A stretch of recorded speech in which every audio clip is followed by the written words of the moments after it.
Кутмандуу кечиңиздер менен бардыгыңыздарга ар жекшемби сиздин үйүңүзгө жакшы маанай тартуулаган бул ЛТР подкаст. Бүгүнкү подкасттагы сизди кайдыгер калтырбайт. Анткени бүгүнкү күндүн албетте актуалдуу мырзасы десек болот. Өзгөчө кыргыз тилин сүйүп, кыргыз тилине күйгөн бүгүнкү жаштардан сорулуп чыккан Тилек Тилемпоз бизде бүгүн конокто. Саламатсызбы, Тилек мырза? Амансызбы? Бардык көрөрмандарды жана сиздерге ыраазычылык билдирем. Буйруса жакшы маек болот деп ойлойм. Абдан сонун, буйруса. Тилек мырза, айтсаңыз, мына ушул учурда, мына ушул бүгүнкү күндө десек жаңылышпайбыз, мына ушул кыргыз тилине абдан күйүп бышып, кыргыз тилин үйрөтөм деп баягы шымаланып иштеп жаткан учуруңуз деги эле баягы тилди муктаждыктын айынан үйрөнөбүз го. Мисалы англис тилин, башка тилдерди, кытай тилдерин дегендей. Анан мына ушул тилге кирип келүүңүзгө эмне себеп болду же муктаждык пайда болду беле? Кандай деп айтат элеңиз? Кыргызда сөз бар го, маңдайга жазгандан качып кутула албайсың дегенчи. Ооба. Маселен, бир кызык жагдай, мени көп ойлошот экен. Аймактан келген бала жигит депчи. Бирок мен Бишкекте төрөлгөм, Бишкекте чоңой өскөм, Бишкекте мектептердин биринде окугам. Кыргызча? Кыргызча. Кыргыз бала бакчасы, кыргыз мектеп. Анан кийин ушул 9-класска келгенде, ошол үй бүлөмдүн сунушу менен, тууган уруктун айтуусу менен финансист болду эле чыга калды. Болбосо үйдөгүлөр финансист. Ооба, үйдө бирөөсү мугалим, бирөө атам мугалим. Кечиресиздер. Апам мугалим, ал эми атам болсо юрист кызматында иштейт. Анан кийин экөө тең мамлекеттик кызматкер болгондуктан мени кичинемден кыргыз тилине сүйүү, кыргыз тилин урматтоо маселесине абдан көңүл бурган экен. Анан мен кыргыз тилин окуп, тереңдеп, изилдеп жүрдүм. Анан бир маал келди, финансист болсоң жакшы болмок деп. Анан кийин эми мен деле ойлодум да, эми финансисттер ошол кезде бир мода болуп кетпеди беле? Банкта иштесе, анан тигил жакта иштесе, акча көп тапса, айтпаңыз. Анан азыр Бишкектеги ошол кездеги президенттин башкаруу академиясынын алдындагы финанс-экономикалык техникумга барып окуп калдым. Барсам, бардыгы орус тилдүү. Ошол жерде, ошол группабызда 30 баланын ичинен 3-өөсү эле кыргыз классты бүтүптүрбүз. Анан кийин болбой тырмышып, кээде жаттап, 5 барак берсе 5 барагын, 10 барак берсе 10 барагын жаттап айтып берип, айтор 3 жыл окуп бүттүк. Группалаштардан калбай, Калбай. Айтор, эмне үчүн кыргыз класста окуган бала начар окуш керек экен? Эмне үчүн кыргыз тилдүү бала бирөөдөн эмнеси менен кем экен деп эл журт ошол окуусун бүтүп алып үйүнө кетсе, мен болсо ошол жерде калып алып, конспектимди кайрадан кыргызча жазып жаттачумун. Анан тилекке каршы көп эле мугалимдер орус тилдүү болгондуктан орусча айтып бериш керек эле. Мен орусча жаттап айтып берчүмүн, элестетип эле. Анан кийин канчалык орус тилдүү болгонуңуз менен, орусча билгениңиз менен жана терминология маселесинде көйгөй бар экен. Ушул жерде маанилүү баса белгилеп кетчү нерсе, бизди деген 1-класстан 11-класска чейин абдан ныктайт айтат да бизгечи. Силерге деген 11 жыл орус тили сабагы өтүп атпайбы, адабияты сабагы өтүп атпайбы, мамлекет каржылап атпайбы, эмне үчүн анда орусча билбейм, анан кийин кыйналып атам деп айтасыңар дейт. Ооба, орус тили сабагы келди, адабияты сабагы келди, бирок мага Пушкинди үйрөттү, мага Тютчевди үйрөттү, Лермонтовду үйрөттү, мага грамматиканы үйрөттү, бирок терминологияны үйрөткөн жок. Мага жогору орус тилин үйрөткөн жок. Мен физика, химия, математика сабагын кыргыз тилинде үйрөндүм. Ошол сөз айкаштарын ошол тилде жетти мага. Ошону баса белгилеп айтам. Анан ошондуктан жанагы терминологиялык базаны түбүнөн баштап үйрөнүш керек болду. Ал жакты бүттүм. Анан бүтүп алып, анан жогорку окуу жайга тапшырдым, ишимди уланта бердим. Бухгалтерияда отурсам, бардыгы орусча сүйлөйт. Андан да мурда түнтүрөөк келет эмеспи? Азыраак сүйлөйт. Мен көп сүйлөйм. Сүйлөй берем, кыргыз тилинде мындай болуп атыптыр. Ошол кезде жанагы мамлекеттик тил тууралуу конституциялык мыйзам кабыл алынып аткан. Анан кабыл алынып атыптыр деп эле сүйүнүп атам. Биз деген тилчибиз, тилчи эмеспиз, Тилек, биз деген финансистпиз деп мени ордумду көрсөтүп атышты. Анан жийиним келип туруп бир маал келди, жаз маал эле. Кой, мен деген бул ушул кесип меники эмес окшойт деп анан күндөрдүн биринде Сыртбай Мусаевди билесиз го, академик. Ошол агай деген тил комиссиясынын ошо жетекчиси болчу, төрагасы. Анан барып калдым, ушул тилек, ушул социалдык тармак, веб-сайттар боюнча конституциялык мыйзамда тексттер жазылып атат, ошого дагы сунуштарың бер дейт. Анан берип азыр кирген. Анан кийин ошол жака кирип калып, аябай мындай тилди жакшы билет экенсиң, жакшы сүйлөйт экенсиң. Ай сен тубаса тилчисиң деп мага аябай жакшы сунуштама берди. Ооба. Анда кой эми академик сунуштап атса деп анан окуумду 3 курстан, жогорку окуумду 3 курстан токтотуп, академ алып туруп, 1 курстан кайрадан филологияны окуп, буюрса бүтүрүп алдым. Андан кийин ошон үчүн айтып атпаймынбы? Адамдын жүрөгү кайсы жакты кааласа, Кудай каякты насип этсе, өзүңдүн дитиң кайсы жакты бурса, ошондун майын чыгарып, маңдай териң менен, таман акың менен ошондон нар таап, бар таап эмгектенем десең, ал нерсе натыйжасын, акыбетін кайтарат. Ошондуктан сөзсүз эле эл барды деп эле баардыгыбыз кете бергенге болбойт. Чынында элге пайдалуу, чынында өзүң каалаган нерсе менен, чын ниетиң менен, дилиң менен, ариетиң менен алектенсең, сөзсүз түрдө элге дагы пайда алып келесиң, өзүң дагы ошол жакшылык табасың. Эң сон, мына ушул сен сөзүңдү угуп отуруп, биз ата энелер чын эле университетке барганда кийин кыйналып калбасын деп эле орус класска кичинекейинен берип атпайбызбы? Жанагы сенин окуяңдай окуяга туш келбесин, мендей болуп калбасын деп эле бүгүнкү күндө балдарыбыздын баарын орусча окутуп атпайбызбы? Буга көз карашың, буну эмне кылып жеңсек болот? Маселе көптөн бери талкуу болуп атат да. Бизге дагы көп окуучулар жазат. Кыргызстанда 85%, 80% кыргыз тилдүү мектептер. Аймактарда, жерлерде, ушул Бишкек шаарында, анан айрым шаарларда эле кыргыз башка тилде сүйлөбөсө, калган мектептер, окуу жайлар бардык жерде эле кыргызча эле окутуп, сүйлөп келебиз. Анан кийин ошол 85% окууну бүтөт дагы Бишкекке келет, окуунун 85% орусча. Мына ушул жерде чоң бир парадокс, бир чоң суроо жаралат. Жумушка кирерде да кыйналбасын дешип атышабы. Ал бала ошол жана мен айткандай терминологиялык башка базасын баарын үйрөнүп алган, жакшы окуйт, келсе эле бүт орусча, башка балдар такылдап айтып берип атат. Жана эме бар, жанагы жакшы окуунун синдрому бар. Сен деген жакшы окуп барып кыйынмын, мен ой сен сумдуксуң деп барып туруп, начар окуп калсаң, башкалардан калып калсаң, окууну таштап коесуң. Канчалаган ошол жерден бузулуу, сынуу кетип атат. Анан бул маселе кайдан келип чыкты деген суроо келет да. Совет доорунда маселе 15 республиканын арасында ошондой эле майда улуттар бардыгын бириктирүү кыйын болгон. Негизи эле мамлекетти бириктирүүнүн эң чоң инструменти, куралы бул тил. Тил бул бириктирүүчү эң зор күч. Желек алмашат, кийим алмашат, туу алмашат, бирок тил өзгөрбөйт. Ал алмашпайт, улутту бир туташ кармайт. Ошону билип, совет бийлиги совет адамын түзөбүз деген саясатты жүргүзө баштаган. Совет адамынын тили бул орус тили болуш керек эле. Ошондуктан жерлер, аймактардагы бардык тилдерде маселе белгилүү бир колдонуу аянтчасы бөлүнүп берилген. Маселе кандай болгон? Орус тилинде билим берүү, саясат, экономика, технология, юриспруденция тармактарынын бардыгы изилдейт. Кыргыз тили элдик ооз-эки чыгармачылык, үй бүлөдө, ырда колдоно бергиле. Анан биз айтып атпайбызбы? Ой, тим эле совет заманында тилге өзгөчө көңүл бурчу депчи. Ой, кичинекей жерди витринадай кылып, жанагы кийим саткан дүкөндөрдүн да алдында жакшы кийимдерди чыгарып коет го. Ошол сыяктуу кылып кыргыздын мыктыларын чыгарып койсо эле, кыргыз тили ошол кезде өнүктүү деп биз аң сезибизге калганда, бирок тилибизди башка жакта өнүгүүсүнө чорт кескен. Анан эмне болду?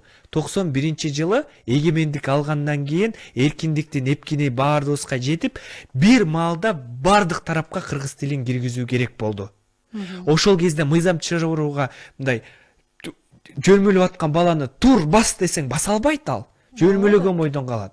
Окуу жайда, чогулушта, жолугушта, ажабыз баштап, кожобуз коштоп, расмий тилде сүйлөшүүбүз керек болду. Ошол уланып бүгүнкү күнгө чейин жетти. Бул жанагы пландалган, мерчемделген 70 жылдык саясаттын жыйынтыгын азыр биз чегип атабыз да. Мына 35 жыл болду, эгемендик 34 жыл болду. Буйруса аз астан муну жоёбуз. Туруп эле баланы бастырып кете албайбыз. Ал таң-туң басып, анан кийин бутуна турат. Ооба, буюрса бул кадамдарды өзүң баштадың дебейинби? Буюрса, мына ушул Тилимпоз жөнүндө сүйлөшөлү. Тилимпозду баштаарда өзүнчө бир баскычтарга бөлүп турсуң да. Бул жылдары мындай кылабыз, бул жылдары мындай кылабыз деп план менен. Анан бүгүнкү күндөгү Тилимпоздун кандай иштерди аткарып атат?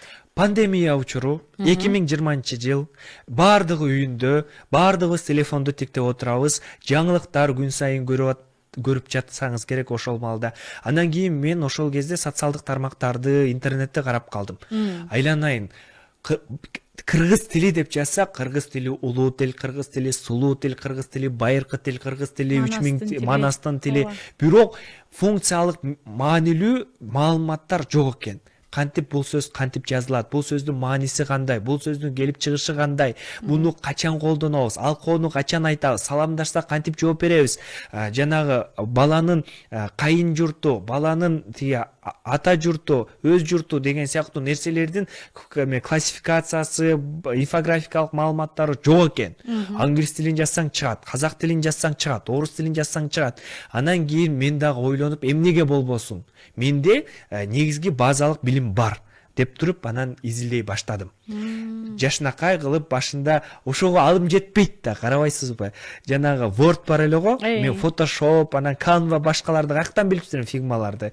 Жанагы презентация жасаган PowerPoint-ко отуруп алып, анан ошол жакты тууралап, жанагы Instagram'дын платформасын алайыктап, анан ошону чыгарып баштагам да, чыгара баштагам. Анан кийин акырындан жанагы лайктар кете баштады, 300 жазылуучу болду. Ай, сен муну тимелей койсоң болмок дегендер көп болду да. Ошондо менин планым боюнча ошол 1-2 жылы ушул сыяктуу жанагы кыйма кагаз форматында, карточка форматында чыгарыш керек болду. Андан кийин жанагы 10 000, 20 000 жазылуучу болгондон кийин бир гана ошол сүрөт форматындагы маалымат кабылдабастан видео, reels форматы өттү. Бардык социалдык тармагыбызга ошол видео форматтарыбызды киргиздик. 700 000, 600 000, миллионго жакын адам көрдү. Демек, биздин жаштарыбызда дагы 7 жаштан 70 жашка чейин жарандарыбыздын бардыгы туура жазып, туура сүйлөөгө кызыктар экенин ал жерден көрө алдык да. Андан ары кеттик. Видео формат жакшы болсо, анда тилибиздин ошол байлыгын ачалы.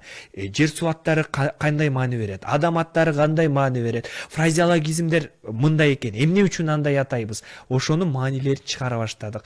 Сон болду ушулар, жерлердин аттары, мисалы Жалалабад, Кең Чүй деген сыяктуу. Ошол жакта жашайбыз, бирок билбейбиз эмнеге экенин түшүнө албайбыз да. Болбосо тил бул жанагы адамзаттын же улуттун генеалогиясын же болбосо санжырасын алып жүргөн эң чоң инструмент да. Анан барып өзүбүздүн быйыл буйруса 21 февраль эл аралык энетүүлүнө карата чоң базалык сайтыбыз иштелип чыкты. 32 000ге жакын туура жазуу боюнча сөздөр кирди, иш кагаздар, кыскартылган сөздөр, айтор соонун база кирди. Буйруса быйыл жылдын аягы, эмки жылдын башы ошол колдонмобузда кирген атат. Элестетиңиз, улам жай-жайдан, шашпастан ишмердүүлүгүбүздү тынымсыз улантып, жыйынтыгы жакшы болду. Эң жакшы бир жыйынтык бул артыбыздан адамдар, жаштар, жаш тилчилер өздөрүнүн ушундай долбоорлорун алып чыгып атат да. Мен бул жагын Манасты алып кетейин, мен Айтматовду алып кетейин, мен Тарыкты алып кетейин. Ой, Тилимпоз кайгына жетишсин деп. Сонун пикирибизди айтып, жардамыбызды берип жатабыз буйруса. Абдан сон. Мына ушул айтсаңыз, тилекке дегеле кыргыз тилин кимдер жайылтса болот? Туура айтасыз. Абдан туура айтып жатасыз. Маселе тилди кандай кылып жайылтуу? Кыргыз тили бул жөн эле сүйлөп коюу, же болбосо коммуникация куралы гана эмес. Бул кыргыз тили өзү 100 жылдан бери калыптанып жаткан, жана биология сыяктуу, химия сыяктуу эле илим. Тил илими, анын өзүнүн структурасы бар, түзүмү бар, анын бөлүнүшү бар, өнүгүү этаптары бар, тарыхы бар. Аны айтор бөлүп изилдегенге көп убакыт кетти, жыл кетти. Аны ар кимибиз эле тура калып эле мынтип жазышыбыз керек, мынтип айтышыбыз керек. Жок, мен бул сөздүккө башыйбайм, мен бул сөздүккө башыйм. Жок, мен бул китепке башыйм, бул авторга жакпайт. Мен бул мынтип ойлойм, мен тигинтип ойлойм. Ырчысы деле, чогурчусу деле, билгени деле, билбегени деле кошулуп айтып жатат да. Жок. Тил илимин тилчи күн сайын аңтарып, аңкайып ошол сөздүктөрдү карап, ар бирин белгилеп, талдап, бөлөк жазса эмнеге бөлөк жазып атабыз, бириктирсек эмнеге бириктирдик, ортосуна дефис койсок эмнеге дефис койдук, анын бардыгы бизде изилденип айтылат, такталат. Андан кийин гана чыгарылат. Ушул сыяктуу тилге өзгөчө мамилеге муктажбыз.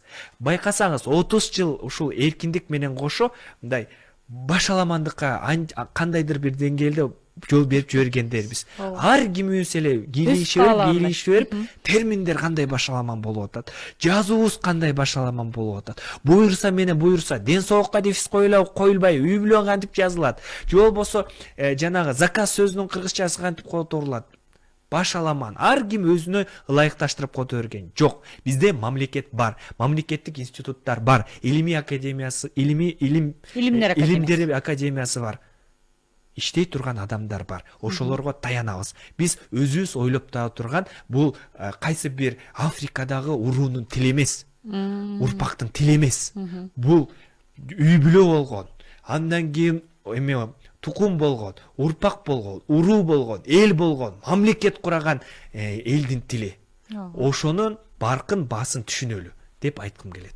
Абдан сонун. Анан бүгүнкү күндө мына ушул кыргыз тилинин өсүп өнүгүшүнө көптөгөн элдик инсандардын дагы салымы чоң десек жаңылышпайбыз. Бул тууралуу оюң кандай? Мисалы, элге көрүнгөн, элдик кишилер, блогерлерди айтсак болот, мына ушул кыргыз тилинде ырчыларды айтсак болот, рэперлерди айтсак болот дегендей. Туура айтасыз. Маселе кыргыз тилинде азыр кыргыз тилин жайылтып атабыз, кыргыз тилин өнүктүрүп атабыз, заманбап технологиялардын ошол жышааны менен ушул телефондо баардыгы батып калбадыбы? Анан кийин маселе сөзсүз эле мен жана эмоциялуу айткандай эле, мен тил илимин жайылтып атам. Бирок тил деген бир эле илим менен чектелбейт да. Ал фольклор бар, ыр бар, рэп бар, ооз-эки чыгармалар бар, көп. Жанрларга бөлүнөт. Ал да жаса. Келгиле. Баарыбыз эле туура жазууга киришип кетпей, ырчылар ырын сонун жазсын, акындар акынчылыгын кылсын депчи. Анан кийин демек ким колунан эмне келсе, ошол жагын сүйрөп кетсин. Бирок маселе азыр абдан чоң ийгилик бар. Маселе, мен былтыр Өзбекстанга барып калдым. Өзбекстанда 10 күндөй жүрүп калдым. Ошол машина менен баратсак, Бакыр деген ырчыны уктуңуз беле? Ошонун ыры, андан эле артынан Жакстын ыры угулуп атат, кыргызча. Анан кийин кулагыма аябай жакшы угулду да. Анан ошондо түшүндүм. Демек, биз айтып атпайбызбы? Кыргызча сүйлөш керек, кыргызча жазыш керек, кыргызча болуш керек деп. Маданият, искусство бул жумшак күч экен. Бул алдын чегарасы жок экен. Киресиң, кетесиң, чыгышың керек, сүйлөшүң керек деген эч ким жок экен. Ал өзү эле адамдарды сүйүү менен, кызыктыруу менен, саматуу менен үйрөтүп коет экен. Бир-эки сөз үйрөнүп алса дагы кандай Орто Азияга кыргыз тилин жайылтып атат. Ошол сыяктуу эле Бегиш мырза, азыркы кыргыз рэперлердин атасы катары айтам. Эми аша чапкан жокмун. Ошол Бегиш мырза көрсө таарынбаса керек. Баястан мырза бар, Жетиген мырза бар, абдан бизди колдоп чыгарып турат. Анан дагы бир баса белгилеп кетчү нерсе, Эмиль Эсеналиевди билебиз баарыбызчы. Ал байкебиздин мындай өтө көрөгөчтүгү, көсөмдүгү, эгерде биз блогерлер миллиондук, 2 миллиондук аудиториясы бар адамдар бул маселени олуттуу карап, жанагы сүйлөп атканда туура сүйлөп, жазып атканда туура жазып, баяндоочун ордуна коюп, ошол сүйлөмдү туура жазсак, адамдар бизди көрүп туурайт, ээрчийт, үлгү алат. Эгер ката жазып, өңдү кошо албасак, ой келди жаза берсек, анда кандай бизден үлгү? Анда кандай бизден ошол насыйатчы болот депчи, насаатчы болот деп айтат. Анан кийин бизди жарнамалап, бөлүшүп, ар дайым айтып деп өзү дагы кыргыз тили боюнча туп-туура жазганга аракет кылып, билбесе сурап абдан жардам берип келет. Ушул Эмил байкелердин артынан дагы көптөгөн блогерлер арты үлгү ала баштады. Анан кийин кайра бир чети ойлонуп коем. Ошол 20-жылдан баштап бул Тилимпоздун толкуну кандайдыр бир деңгээлде таасир этсе керек депчи. Маселен мен 20-жыл ушинтип эле кыйкырып 20-жылдан бери 5 жыл отура берсем өзгөрбөйт эле. Биз деген кирип эле айтып эле түшүндүрүп эле тесттерди чыгарып аттык. Деп көрүп анан чыгара баштады. Демек демилге керек экен да, демилге керек. Баштап кичүү адам керек, эң сон. Тилек айтсаң, мына ушул кыргыз тилин өнүктүрүүдө, өстүрүүдө баягы кыргыз тилинде абдан оор да методикасычы. Баягы класстарда деле грамматика дагы абдан оор го. Ошону бир жөнөкөйлөтүп, бир үйрөткөнгө мүмкүнчүлүк болобу же жокпу? Туура айтасыз. Маселе мен агайлардан сурасам, бир маселени айтты да, англис тили, орус тилин окуган, үйрөнгөн, албетте орус тилин кыйын, бирок грамматикасы англис тилине окшошуп кетет. Андан кийин ушул сыяктуу кээ бир ошол Европа тилдерин үйрөнүүгө жеңил, мисалы англис тилин сыяктуу. Андан кийин эмне үчүн алардыкы жеңил дагы, биздики оор грамматика, үйрөтүш кыйын десем, англис тили сыяктуу тилдер бул сүйлөөчүгө арналган тил экен. Мисалы, откройте дверь, бир эле эки сөздүн айланып берет. Бизди карасаңыз, эшикти аччы, эшикти ач, эшикти ача салчы, эшикти ачып жиберчи, эшикти ачып салсаңыз жакшы болот. Эшикти тартчы, эшикти тарта салчы деген сыяктуу бир эле ошол сөз айкашынын 80-90 түрүнө чейин айта берет экенбиз. Биздики угуучуга арналган тил. Биз билебиз да, тез ачып салыш керекпи, же жайыраак ачыш керекпи, жайыраак жабыш керекпи, же тез жабыш керекпи, мындай тоготпой туруп барып жабыш керекпи, же болбосо тура калып жабыш керекпи. Айтор ар бир ошол жашоодо жана абалга жараша биз ошол сөздөрдү, сөз айкаштарын мүчөлөрдүн жардамы менен кыла алат экенбиз. Бул биздин тилибиздин өзгөчөлүгү экен. Ошондуктан оор. Бай болгон үчүн оор. Бирок маселе муну жегүүнүн жолу бар. Мисалы көптөгөн тилдерде биринчи грамматиканы үйрөтпөйт. Башка тилдерде биринчи бизге үйрөтөт го бала кезденчи. Заттын сын сыпаты, өңүтүүсүн, формасын билдирген сүйлөм бул сынатош деп аталат депчи. Андан кийин макул өңүтүүсүн билдирсин депчи. Мен эрежесин билем, бирок өңүтүүсүн сураңызчы балдардан билбейт. Кызыл, сары, ак, көк деген 4-5 түстү билебиз, бирок кыргызча 100дөн ашык түстүн аты бар экенин билбейбиз да. Келгиле англис тилинде кылып биринчи жана грамматикасын же болбосо китептерин окуп атканда жаныбарлардын аттарын үйрөнөлү. Жер суунун аттарын үйрөнөлү, рельефтин атын үйрөнөлү, жанагы жылкынын түрлөрүнүн атын үйрөнөлү. Андан кийин жыйынтыктап келип туруп өңдөрүн баарын үйрөнгөндөн кийин бул сынатош деп койсун, бала өзү эле айтат ушул эреженичи. Маселе биз функциялык адамга күн сайын керек нерсени үйрөтүп туруп, түбүнө барып туруп грамматикага такасак, бала аң сезимде ассоциациялык сезим калат. Бул деген көрсө сынаточ экен, бул өңдөр сынаточ, мунун баарын жаттаганбыз деп айтат. Эрежени айтып туруп айтсаңыз андан калбайт. Мисалы сизде да мен да жаңылып берем. Эрежени билебиз, бирок биз өңдөрдү жана сөздөрдү билбейбиз. Айта беребиз го, ой, кыргызча деген мынча сөз бар, кыргызча тигинче сөз бар. Эгерде ал сөздүн функциялык, дагы бир жолу айтып атам, функциялык, муктаждык эмеси, милдети жок болсо, ал сөздүн кандай кереги бар? Жанагы эмеде эле да, бизде сервант же тумпочка бар го, ошол апабыздын эмесиндей жанагы идиштеринде эле тура берет. Коз аны колдонушубуз керек. Алып чыгып, өзүбүзгө жакшысын ардап колдонушубуз керек. Абдан жакшы. Бүгүнкү күндө мына ушул тилге байланыштуу көп эле кыргыз тили үчүн күйгөн замандаштарыбыз бар десек жаңылышпайбыз. Ошол платформалардын ичинен Тилимпоздун айырмасы эмнеде? Тилимпоз социалдык долбоору аты айтып тургандай эле социалдык долбоор. Ошол 5 жыл мурда биздин негизги ошол пайдубалдык эмебиз, принцибибиз бул каржылай жанагы жарнама кыла салып, же болбосо курс өтө салып, мисалы ЖРТ сыяктуу ар кандай курстарды ача салып акча табуу эмес, чынында жалпы калкка керектүү маалыматты жеңил желпи жеткирүү жана ага акча албоо маселеси турган. Ооба, колдосоңуз колдоңуз. 20 сом, 10 сом биз чыгарып коебуз. Биздин бул QR код менен колдосоңуз болот депчи. Колдоголдор барбы айтмакчы? Анан кийин кызыгы маселе көбү ойлойт, ой муну деген эми чоңдор колдоп кояттыр да деп. Жок, мени сүйүндүргөн нерсе мектеп окуучулары менен студенттери өзү жанагы пирожки, чай ичем деген акчасын 20 сом, 10 сомун Тилимпос агай, мен бүгүн видеоңузду көрүп 5 алдым.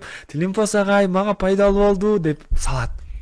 Бул мен үчүн 20 миңге тете акча да. Баа жеткис, 20 миңге эмес, баа жеткис. Анткени ал билимге, эне тилине кызыгуу жаратып, сүйүнүп, ыраазычылыгын билдирип акчасын салып атат. Эң сонун. Мен ойлогон эмесмин чын эле. Патриот балдарды, кыздарды тарбиялоого бир багыт да.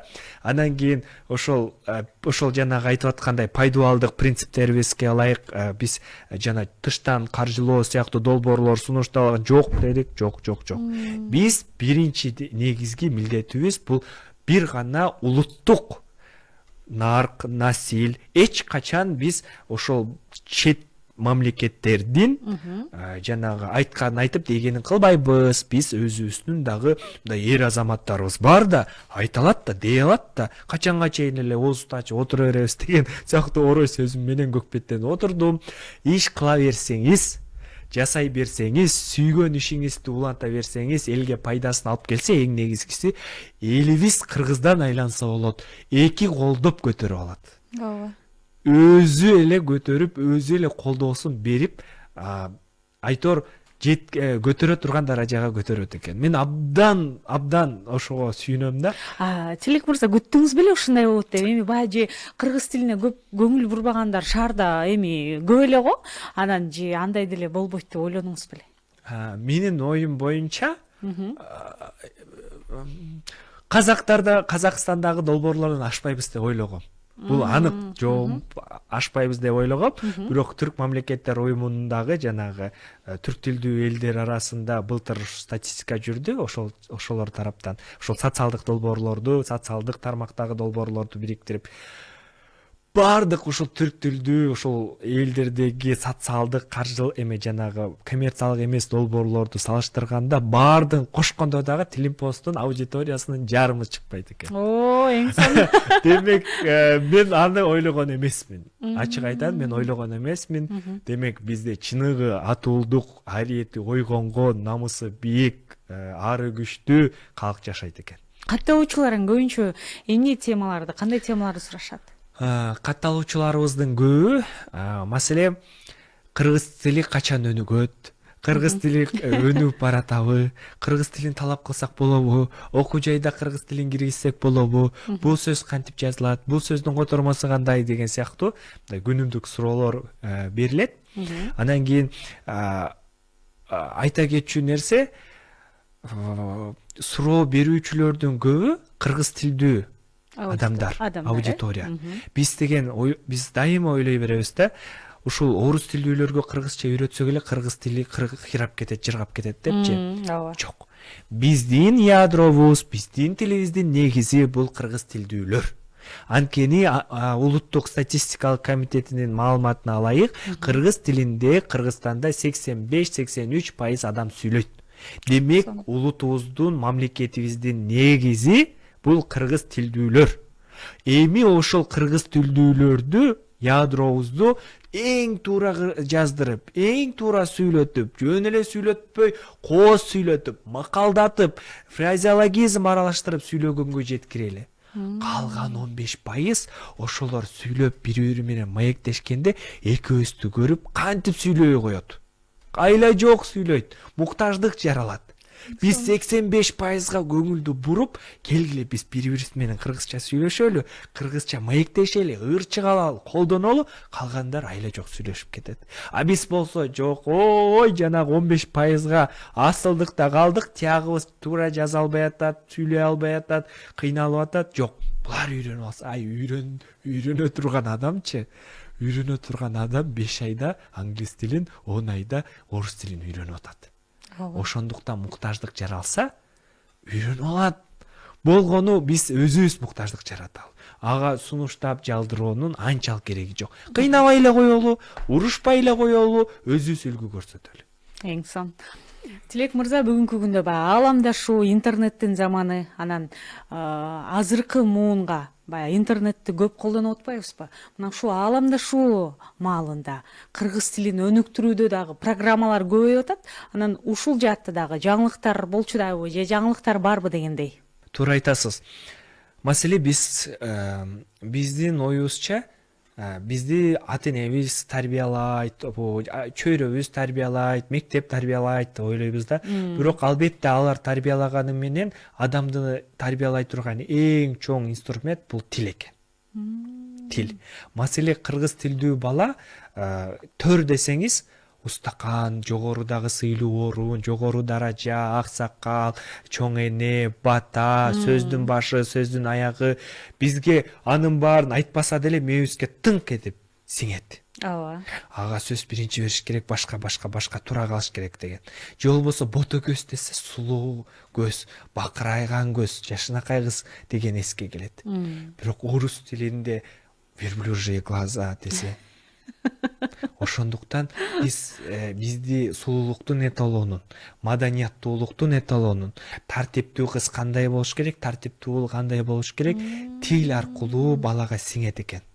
Бала ошону менен калыптанып, бул психолингвистикада анык көрсөтөт. Ошондуктан балаңыз мындай өз улутун, өз элин сүйө турган мыкты атуу чыгаргыңыз келсе, эң негизги эне тилин үйрөтүш керек. Анан эне тилин үйрөнүп, өзү эле сиңип, угуп, анан канына катып калат. Орой айтканда. Анан заманбап технологиялар дагы ошол нерсени киргизүү менен алек болуп атат. Маселе орус тили улуттук корпусун түздү. Анда деген 400 миллиондон ашык сөз айкашы сүйлөм кирди. Англис тилинде 5,5 миллиардга жакын. Эми бир тууган казак тилинде 42 миллион сөз айкашын киргизди. Ал эмне болот билесизби? Ал деген жасалма интеллекттин мээси. Жанагы биз Google котормочу башка котортуп атканда жакшы котора албайт го, жетип жетпей калат го. Дал ошол маселенин баардыгын оңдоп түзөй турган нерсе бул улуттук корпус. Ошол жака адам деп жазсаңыз, адам сөзү каяктан келген, эмнени билдирет, морфологиялык, синтаксистик, амоними, антоними, синоними, ал сөз башка тилдерде кандай түшүндүрөт, айтор баардыгын ошол жактан чыгарып берет. Андан тышкары жанагы мен айтып аткан жасалма интеллектке дагы азыр ChatGPT, OpenAI, Gemini, XAI айтор катар менен чыгып атат. Ошолорго дагы негиз болуп берет да. Ошол кыргыз тиличи? Ошол маселени биз көтөрүп жүрөбүз. Мамлекет буга көз көңүл бурат деп ойлойбуз. Буйруса эгер бул маселеге азыркы кезде жасалма интеллектке көңүл бурбай калсак, анчейин маани бербей койсок, балдабыз нанга май сүйкөп жебей, нан менен май жеп калат. Же болбосо картадан төлөбөй, карта менен төлөп калат.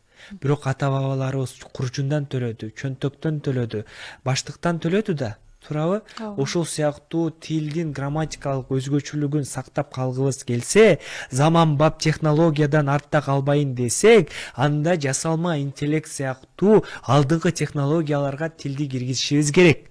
ChatGPT кыргызча сүйлөп атпайбы, ал каяктагыны сүйлөп атат. Ал биринчи англис тилинен орус тилине туташат, орус тилинен түрк тилдүү тилдердин бирине туташат, андан кийин кыргыз тилине жетип атат. 4-5 тил аркылуу которулуп, анан бизге которулуп атат. Демек кандай грамматикалык өзгөрүүгө учуруп атат. Биз аны балабыз 7 жаштагы баладан 70 жашка чейин карыя ChatGPT-ни колдонуп атат. Мисалычы, анда аны көрүп айтып берет, тилинде сакталып калат. Болду, мына тилибиз өзгөрөт. Макул лексикалык формабыз өзгөрө берсин. Жаңы сөздөр кирсин, интернет, интеллект, башка. Бирок грамматика бул жана адамдын тулку боюндай, сөөгүндөй. Эгерде сөөгү чачыраса, негизиндей да. Сөөгү чачырап ар жака бөлүнсө, анда тура албайт. тура албайсыз. Жок. Ошондуктан бул биздин негизибиз грамматикалык форма, ошону сакташыбыз керек. Барышыбыз керек деп сүйлөшүбүз керек. Барыш керекпиз эмес. Мага барыш керек дейт. Мен барышым керекти. Ушул сыяктуу айтор ката көп, абдан көп. Бул муну оңдоонун бирден бир жолу ушул улуттук корпус болуп берет. Анткени илгертен бери кыргызча жазылган бардык маалыматтын базасы болот. Буюрса бул ишке ашып кетсин. Буюрса бул ишке ашат деп ойлойбуз. Тилимпоз дагы бунун үстүндө алектенет. Буюрса биздин бир эмес бир нече китебибиз даярдалып атат. Бир нече форумубуз, иш чараларыбыз. Айтор ар бир аймакка, ар бир облуска, айылга, мектепке Тилимпоз жетет деп ойлойм. Тилек мырза, ыраазычылык билдиребиз. Рахмат. Ар дайым кыргыздын мына ушундай бычакка сап мырзалары көп болсун. Тил үчүн кыргыз тилинин өсүп өнүгүшүнө салымыңызды кошуп жүрө бериңиз. Рахмат. Ардактуу телекөрүүчү, бул ЛТР подкаст болду. Биз менен чогуу болгон жалпы замандаштарыбызга ыраазычылык билдиребиз. Кызматта Жанна Усубалиева. Кайрадан көрүшкөнчө амандыкта бололу.